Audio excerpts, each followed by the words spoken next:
Why emotional health matters is because we're human.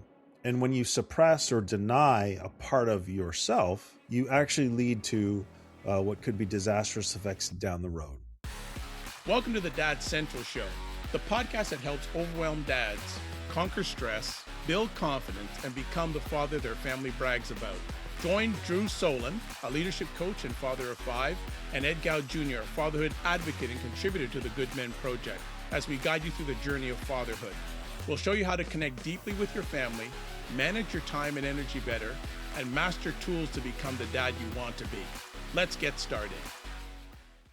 What if the most important lesson your child learns about emotions doesn't come from your strengths, but how you handle your struggles?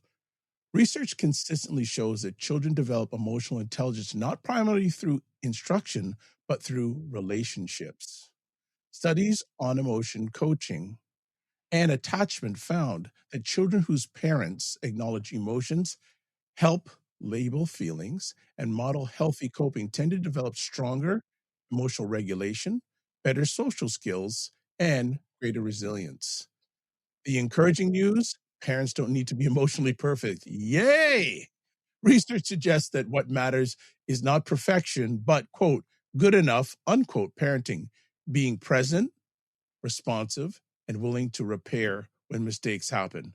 So we are excited to be back on the Dad Central Show. And today we're going to be chatting about raising emotionally healthy boys and girls. Even if you're still learning yourself, there is hope on the Dad Central Show. So Drew, how you doing? And good to have you here as always.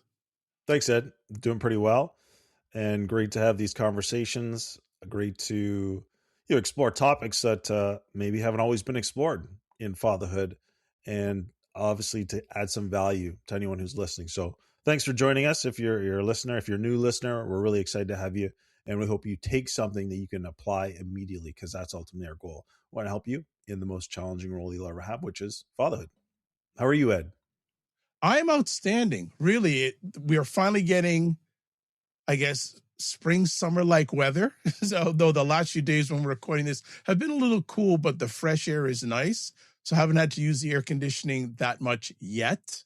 But they're predicting we're going to have a hot summer. So, the air conditioning is ready to go when need be. But I'm loving the sunny weather, and it's great for outdoor activities like baseball, like some people I know. Yeah, but our schedule has been so dry. I haven't played a game in probably 2.5 weeks, and it's looking like rain for our next game, which is this coming Friday. So we'll see. July could be very full with baseball, but June hasn't been. All right, well, let's get to it. As always, Dad Central is a parenting podcast to reduce stress and build confidence in fatherhood. As always, our show is sponsored by Doveman Plus Care. Doveman Plus Care believes care is the best of a man, because when men care for themselves and others, there's a positive impact. And we want to get your questions. We want to answer your questions. So please send us questions so we can answer during our show. The email address is podcast@dadcentral.ca. So during our conversation today, we're going to cover the following areas. We're going to talk about why emotional health matters more than ever. And we're going to talk about the myth of the emotionally perfect parent.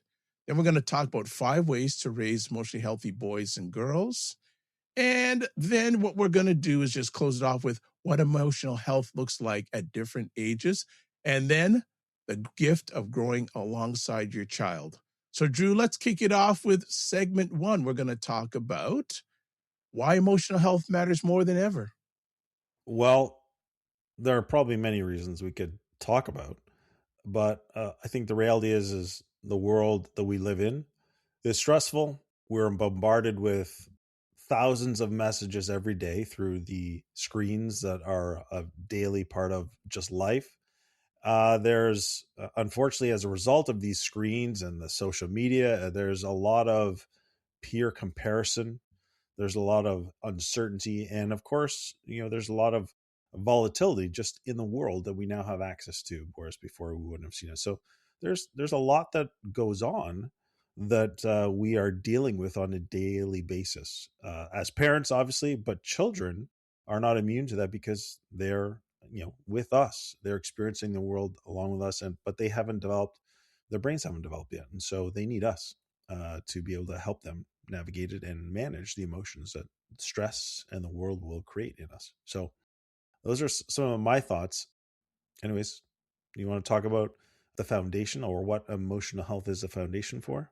Yeah, so let's talk about emotional health as the foundation for healthy relationships, academic success, mental well-being, and resilience during challenges. So emotional health with dads and their kids, it's the foundation for those things. So I'll repeat again: healthy relationships, academic success, mental well-being, and resilience during challenges. So emotional intelligence predicts many positive life outcomes. And then finally, emotional health isn't about being happy all the time. It's about recognizing emotions, expressing them appropriately, and recovering from setbacks. Before we move on to our next segment, Drew, is there anything you're wanting to add in regards to this? Yeah, we may have missed the biggest one of all, especially now that June is Men's Health Month, and we've been talking about mental health certainly, and I'm of the firm belief it's emotional health that contributes to, let's say, poor mental health, and so we're recognizing, and this is a great thing, that there's so much of the culture, the way that men and boys have been socialized doesn't line up with what being truly human is, right? This culture. We're going to talk about this in this next segment, but why emotional health matters is because we're human and we have both logic, reasoning, but we also have emotion. And when you suppress or deny a part of yourself, you actually lead to what could be disastrous effects down the road. So, if you've listened to any of the previous podcasts, we talked. One of the analogies was about this idea of a pressure cooker. When you don't process emotions in healthy ways, it's like basically the pressure ratcheting up internally, and that has disastrous effects. So, and men and boys have been socialized. We don't do this. Emotions don't matter. We need to logic and reason. And some of it is how we're hardwired, but a lot of it is socialized and cultured. And that's proven not to be healthy. So maybe we'll move on to the next segment. All right. Our next segment: the myth of the emotionally perfect parent. Drew? Yeah. And we'll have to preface this by what I just said is many dads have never experienced a man who recognizes, understands, or processes emotions in healthy ways. Many of that was our fathers. They just sucked it up, and so you grew up with this idea of man up, boys don't cry. If you did experience emotions, you were immediately told to get over it. You got to be strong. You got to carry all this weight without being able to process. And so what happens is that we're learning these emotional skills as adults because we didn't have a atmosphere or environment where we were taught about emotions, the value of emotions, and how to process them in healthy ways. And so what happens, kids are naturals at this. They're going to expose these gaps in healthy emotional expression, healthy emotional regulation that we didn't even know existed. When you get triggered, that's something that is unprocessed or unhealed or and you've got to work through those things. And so the reality is it's okay to be learning these things on the go because you're then teaching your children, modeling healthy growth, you're modeling vulnerability, you're modeling humility, you're modeling the recognition that you don't have to be perfect. These are all great things that children can learn and catch from us as we go through the growth process ourselves. And so they don't need us to be perfect and have it all figured out. They need us to keep growing. And they really do benefit when dads take on some of these important steps of learning to apologize, learning to model calming yourself in the face of difficulty or frustrating events. Learning about how seeing dad talk about his feelings or seeing dad ask for help, showing vulnerability and humility. It's actually strength and wisdom when you do that. But if they don't see that, they're not learning. So we could, and Ed, why don't you just maybe give an example? Yeah, okay. And it's funny when I was doing some facilitating last night, but a great example here, and this actually came up last night saying, I'm fine. And again, dads may say, I'm fine, but why don't we reframe it this way and saying, I've had a stressful day, so I'm feeling frustrated. I'm going to take a few minutes to calm down. That's emotional modeling because fine, that's just one word. So that fine can mean different things to different people, but be open to share what that fine means, especially to your child. So really, really important. Next segment, let's talk about 5 ways to raise emotionally healthy boys and girls.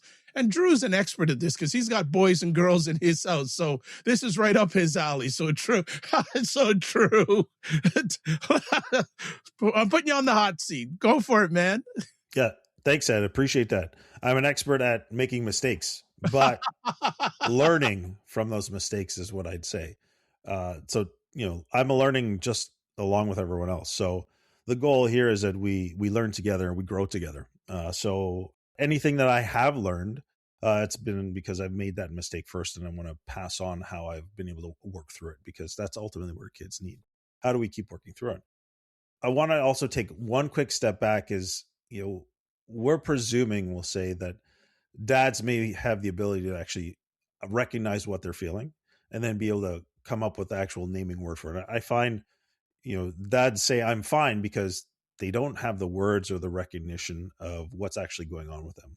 So while we want to encourage them to say, I've had a stressful day, I'm feeling frustrated, they may not even recognize that. And if that's the case, the first thing you might need to do is just get some time with yourself where you can just decompress. And even if you don't know, you can say, I don't really know what I'm feeling, but I know I'm feeling a lot, and I need a few minutes to be able to process it, or I need some space, or I need some support that knows I'm not exactly at my best now. Anyways, point is, dads, it's okay, even if you're not even there, to be able to say, I'm feeling frustrated, but recognize that you might be feeling something. Sorry, I digress. But the 5 ways to raise emotionally healthy boys, we're going to go back and forth, Ed. I know you put that on me, but we're still going to go back and forth. Number 1, love the book that I got that really represents what this guidance is. The book is called What Am I Feeling? That's by Dr. Josh and Christy Straub. And it goes through the story of Sam, who has show and tell at school. And Sam is bringing his dog Cooper, but he's actually feeling pretty nervous and scared. And then his classmates end up having a bunch of different feelings, and they act out in certain ways. And the teacher has a great message. Point being is, we need to help kids name what they feel. Just like I just referenced, we might not be able to do. So that's step 1. And that starts by knowing what are the emotions. And so Dr. Travis Bradbury wrote a book years ago called Emotional Intelligence 2.0. In this opening of the book, there's a chart that has essentially the 5 core emotions, but then it also has the degree of intensity within each of those. And it's basically a chart with all these words. So shame is one of those core emotions, embarrassment, terror. These things give the degree of intensity. And to me, it's a great resource. It was like so eye-opening, but so simple. And that if you don't have a resource that helps you understand what these emotions are, then I would encourage you to get one. And I'd encourage you to start practicing using them to describe what you're feeling, but also help our kids name their feelings, because it's literally the most important steps. There's a great phrase that says, you have to name it to tame it. So naming our emotions, helping them come up with the words, is step 1, because children who can actually identify their feelings are much more able to regulate them. Number 2, Ed, for you. Validate before you fix. That's number 2. So when a child is upset, and children never get upset because, they're just human beings, dads often jump into problem solving. So instead of saying, that sounds really disappointing, and then we go, here's what you should do, we need to say, here, that's what's really disappointing, not being a fix it. And a lot of guys, I hear that phrase, where fix it, fix it, fix it. But instead of saying, here's what you should do, say, that sounds really disappointing. Acknowledge the emotional first before you go into fix it mode. Ed, let me ask you a question. Yeah. Why do you think that is? Why do dads go into fix it problem solving mode right away? That's a really good question. Some people say they're hardwired. You use the term before a few moments ago about hardwired. I off the top of my head, that was the first thing that came up to that question that you asked. Yeah. I have a theory that one, we're uncomfortable with emotion. We're not socialized, we're not cultured to be able to even acknowledge. And we kind of want our kids to not display any difficult emotions, because then it's like, well, I might feel my own difficult emotion. I might feel helpless. I might feel overwhelmed. I might feel insecure. And to me, I think that's one of the reasons why we go into, because we're good at fixing stuff. We're good at solving problems. We feel validated when we are able to resolve something for somebody else and say, look, I did that. And the reality is, I think a lot of dads are uncomfortable with the fact that they may not be able to help or take away the pain that somebody else might be experiencing when they're having their own difficult emotions. And while that might be the truth, the reality is then it's kind of like, as a coach, the number one step I have to do to coach somebody else is I have to manage my own emotions. Because if I'm triggered or I'm caught up and I'm like, that's not coaching, right? I'm dealing with my own stuff instead of being able to be fully present for somebody else. So it just dawned on me as you're sharing that I thought it might be worthwhile to explore this idea. Why do dads go into fix it mode so quickly? And also, too, I'll add on what you said. That's what they're used to. Yeah, learned That's behavior. the way they were Absolutely. raised. Yeah. You know. But I will just, before we hand it back to you, say children need connection before correction. So, Drew, what's our next point? 3 is teach that all feelings are okay. I would add model that all feelings are okay. Not an easy thing to do. Because ultimately a feeling is just a feeling.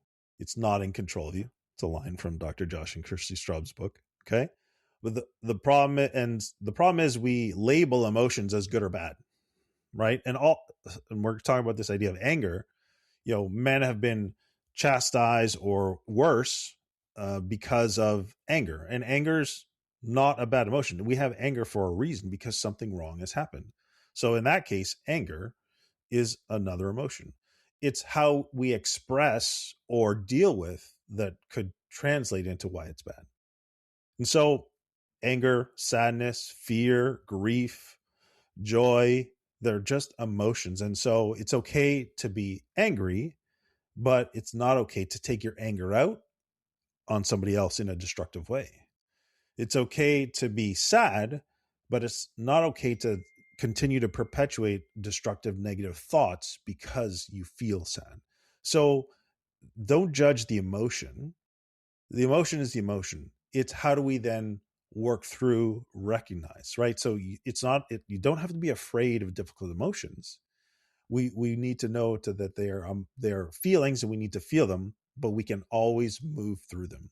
Another line from the book is, I think I said, it's a feeling is just a feeling. It's not in control of you. And another line is, we don't take our emotions out on others, right? That's an important piece. So anyways, children ultimately need to learn emotions aren't something to fear or hide, so that they can ultimately bring them forward and you can help them process them in healthy ways. All right. Next one. Let boys feel and girls be strong. Wow. We could spend a whole episode on this one, but we'll get through it. So, we need, as a society, to challenge outdated stereotypes. Boys need permission to cry, to express fear, to show vulnerability. And girls need encouragement to speak up, take risks, and express confidence. And it's funny, we're talking about kids here, but the adult society, I think that's the same thing also. Well, I won't get too deep into that because we'll be here for the rest of the day. But also, too, the key message that emotionally healthy children are free to be really human. I think that's a really important point, wanting our children to be fully human, not just a box, but a full human, full of emotions. Let them have the wide range of emotions. It's part of being a boy, a girl, a human being, an adult. So that's what I have to say on that. So, Drew?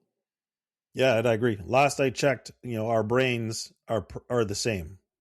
We've got two hemispheres. We've got the logic reasoning, but we all have the emotional center as well. Human. And we need to learn how to process. And if you look at the science now on brain or neuroscience, fascinating, brilliant, but just so powerful, so powerful. So absolutely, we need to be free to be able to express them. And number 5 is modeling repair. So the reality is we're going to make mistakes. We're going to lose our patience. We're going to, get angry, and we're going to do something we regret. The reality is what happens after that is more important than the fact that it happened. So instead of burying it, instead of puffing up in pride and arrogance, instead of running away or essentially shutting down or withdrawing, all things that I've done at times. So I'm not judging anyone. I'm simply acknowledging these are the reality of how we deal with things. What we want to do is simply come back and model repair, like saying, I'm really sorry. I shouldn't have yelled earlier. You didn't deserve that. I was having a difficult moment and I didn't handle my emotions the way I should have. Again, I'm sorry. Will you please forgive me? The reality is that act, that repairing teaches accountability for actions. It teaches humility. It teaches and asks for and the idea of forgiveness. And it ultimately helps build resilience within the relationship. Every relationship is going to go through difficult times or hurtful experiences, but how you model and repair helps the relationship withstand the very real challenges that life brings and relationships brings. And so you are building a great foundation in your children for the rest of their life, because last I checked, unless you literally go off and live isolated as a hermit, you are going to have to learn how to deal with people and be in a relationship with people the rest of your life. It's a crucial life skill. Over to you, Ed. All right. Our next segment, what emotional health looks like at different ages. So we're going to cover 3 different stages. Drew, you want to start off? You want me to start Yeah, off? let's go through this pretty quickly. So, young kids, ultimately, they're learning from us and they need help with the basic foundations. They need help identifying emotions. And as we know from brain science, their prefrontal cortex does not begin to develop until the age of like 7. And so that means they need us to help them co-regulate emotions up until the age of 7-ish, because at that point their prefrontal cortex, which is logic reasoning, can help them learn to mitigate the powerful effects of just that limbic emotional system. And so our calm, our patience, our peace, our willingness to model these things up until that age is so crucial. Over to you, school age. School age, want to have begin understanding more complex emotions. Our children are growing, so their emotions are going to get more complex. And this is the time to really start to get into those emotional conversations with your child or children. They're beginning to develop. So this is the time to set that foundation about having conversations about emotions with your kids. This is what we call prime time to get that going and make that happen. Drew, back to you. Yeah. Yeah, well, let's talk about teens. I have teen girls right now, 15 to 13-year-olds. So honestly, it's challenging, but here's what I'm learning. They certainly need less fixing. Hard for me. I'm acknowledging it, and more listening. They want respect. They want emotional safety. I also think they want to feel heard, and they want to feel affirmed, right? They're demonstrating, critical thinking, they're demonstrating decision making, and I think the more that we can support them by affirming the positive steps they're taking, the good decisions they're making, the strength of their convictions or the strength of their choices, and hearing what they're learning and saying, wow, like it sounds like you're really, you are getting a lot out of this, or you're demonstrating this. They want to feel like they know stuff, and so the more we can help them feel validated for what they know, I think the better it is for their feelings of self-worth and self-efficacy. Excellent. So just before we move on to our final segment, just remember at every age, children need someone who makes emotions feel safe. rather than shameful. Let's go to our last segment, the gift of growing alongside your child. Yeah. When I get together with dads, we usually do some form of an icebreaker, and I ask the question of, what's the best part of fatherhood? Usually some common answers, and then sometimes what's the most challenging part of fatherhood? Sometimes they're almost the exact same answer. For me, my answer is always, how much I recognize I need to grow. One of the greatest gifts of fatherhood is that it changes us. We do grow, and we do get better, and we do become more aligned and in tune with what our children need, but I think refine us as people and as men. And so the reality is our kids will teach us patience, whether we want to learn it or not. They'll reveal wounds that we need to heal, and they help us become emotionally healthier. And so that, to me, it's a constant growth and evolution. And if you're engaging in fatherhood in that way, that's, I think, the most valuable way you can do it. So we could ask a simple reflection question here for you as a listener in terms of what emotional skills are you learning today that you hope your children will have tomorrow? All right. As we wrap up today's conversation, this is what we covered. We talked about why emotional health matters more than ever. We also chatted about the myth of the emotionally perfect parent. We got to 5 ways to raise emotionally healthy boys and girls. And then we talked about what emotional health looks like at different ages. And then we talked about the gift of growing alongside your child. So, some takeaways. Number 1, emotional health is caught more than taught. Let me say that again. Emotional health is caught more than taught. Your children learn from your example every day. I'd almost say every minute, but you're not around your child 24 hours a day, but every day for sure. Also, progress beats perfection. You don't need to have mastered emotional health to teach it. And then finally, repair is one of the most powerful parenting tools. So, Drew, what is our resource we have for our family today? Our Dad Mentor, Father Leader Community, and our Connected Dad course. So one of the foundations of the Connected Dad course is stage 2, know and regulate yourself. And it goes deep into some of the science, the research, the foundations of emotional regulation, emotional awareness, and giving you practical tools to model this. Even if you feel like you haven't done it very well, it's going to give you step-by-step guidance on how to do it, reflection sheets. Anyways, Dad Mentor, Father Leader Community for the peer support, and the Connected Dad course for the science, the foundation, and the practical next steps. Great. Fantastic. So before we end today's episode, I have a closing challenge for dads. This week, choose one moment each day to do one of these things. Name your own emotion out loud. Validate your child's feelings before offering advice. Apologize when you've made a mistake. Or ask your child, how are you feeling today, really?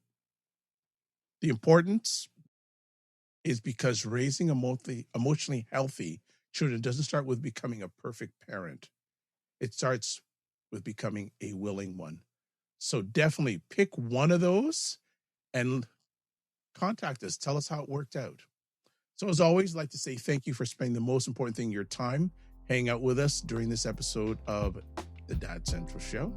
And as always, don't just manage your time, manage your energy. Remember to give yourself grace, and we'll catch you soon.